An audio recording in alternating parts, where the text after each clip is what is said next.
ترى الجزائر أن جميع الملتمسين لهم الحق في التعبير عن أنفسهم. بالطبع ينبغي احترام جميع قواعد اللياقة كما قلنا، وهذا أمر تنظر فيه الرئاسة. ثالثا، في الكثير من الجلسات وليس اليوم فحسب، لاحظنا أن ممثل المغرب الموقر عندما يطلب نقطة نظام فهو أحيانا يثير ضجة ويعرقل تلك الكياسة واللياقة التي يود أن يفرضها. ربما هو يبرهن لنا على مهاراته في الطرق على الطاولة كأنه يضرب على آلة موسيقية. ربما هذا ما تفعلونه في مراكش في جامع الفناء. هناك يمكن أن تبينوا هذه المواهب الموسيقية. شكرا. وأعطي الكلمة الآن لممثل المغرب. I thank you, Madam Chair. Maybe شكرا سيدتي الرئيسة. أعتقد أن مندوب الجزائر قد يحتاج إلى معرفة ما هي اللياقة والكياسة. لست متأكد أنه يفهم تماما ما تعنيه هذه الكلمات. السيدة الرئيسة، عندما نتحدث في هذه اللجنة هناك قواعد ونظام داخلي، وهناك ممارسات معهودة في هذه اللجنة.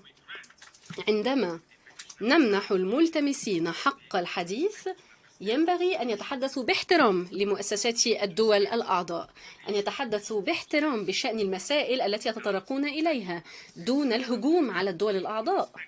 نحن نحترم تماما صلاحيات الرئيسة، ولكن في إطار عمل أي لجنة كانت وفي الجمعية العامة، فإن الدول الأعضاء عندما ترى أن هناك ملتمسا أو ربما دولة عضو أخرى على غرار الجزائر هنا مثلا، عندما نرى إذن أننا نخرج عن النظام الداخلي ونخرج عن الممارسات المعهودة، يحق لنا أن نتناول الكلمة وأن ندعو هؤلاء الملتمسين أو هؤلاء الأشخاص عموما، بما في ذلك هؤلاء الذين أحضرتهم الجزائر، إذن أن ندعوهم لكي يعودوا لفحوى الحديث ولهذه القواعد. إذن أرجو من سعادة مندوب الجزائر، بما أن أحدا لم يشر إليه، أنا لم أتحدث عن الجزائر على الإطلاق، ولكننا نعرف بالطبع،